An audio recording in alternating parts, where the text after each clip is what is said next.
if there's a piece of advice that has really helped you become a world champion, a Pancrase champion, the UFC champion, commentating on the top. I forgot about Inside MMA, 400 and some shows there, all of these movies, you've been very successful. So if you had to give a piece of advice on what helped you become so successful, what would that be? For me, like I have ADHD, so everything needs to be habits. And I need to develop habits really fast because if I break away from the habits, it's too much chaos in my head. So for me, be true to your word. That's my biggest one. And I mean it especially for yourself. I always tell people, once you start lying to the most important person in the world, which is you, by the way, that's a big problem because that's Yep. where addiction starts. That's where everything starts. Like Yeah. tomorrow I'm not going to drink, and then you pop one beer. It was only one beer. Yeah, but you said not. Yeah. And you still did. You see, and so that's how I program myself. If I say no, it's going to be no. If I say yes, it's going to be yes. If I say today I'm going to do 15 rounds on the back, it will be 15 rounds on the back. And in the past, it will go wrong. And I stop at 12 rounds. And then I know myself because then at night at 10 o'clock, I'm in bed. And suddenly I get up out of bed. I put my clothes on, go to the gym. I do my freaking 15 rounds because I didn't do them before.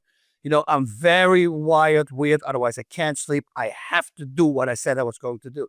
And once you do that, once you simply commit, that's it. But that's a very hard thing right now in this day and age with these stupid phones. Sure. And with an 18-year-old right now, an average 18-year-old spends 93% of his free time on the phone.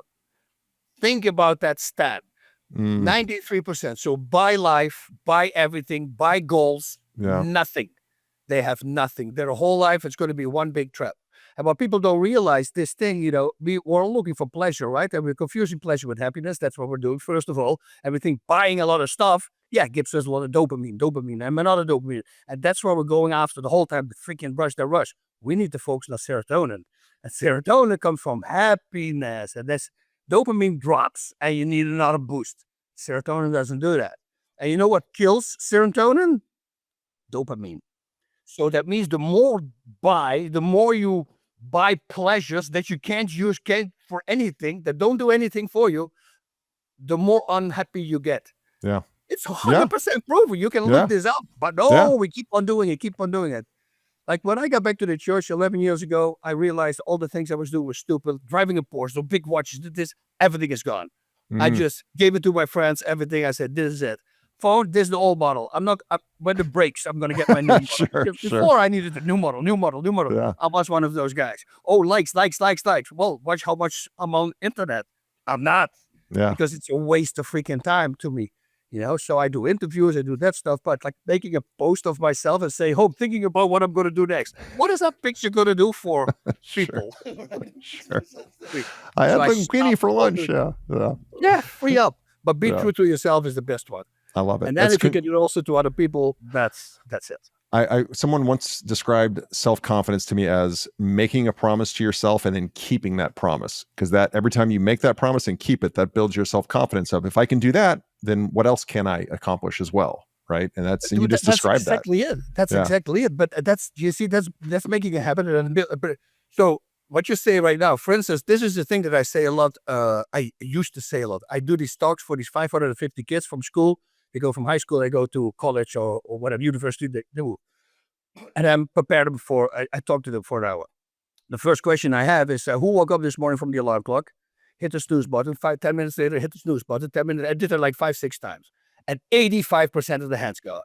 Everybody. And I tell them, I say, this is the dumbest habit in the world. That last hour, you didn't sleep anymore. You wake up, you sleep. You wake up, you sleep. Smart thing for you would be, put the alarm 1 hour later. And tell yourself before you go to sleep tomorrow morning, when I wake up, I sit up in bed, I walk out. Immediately when I hear the sound. And yes, that's going to be hard the first time, second, first. But after a week, it starts already becoming normal.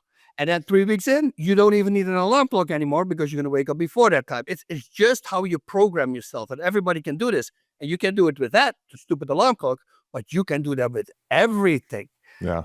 It's just building habits. And once you build those habits and you stay with the habit, because as easy as it is for you to build a new habit, that's how easy it is to lose that habit again. Sure. Right? So you have to stay with it. Like when I drive through my street at 2 o'clock at night, I use my turn signals.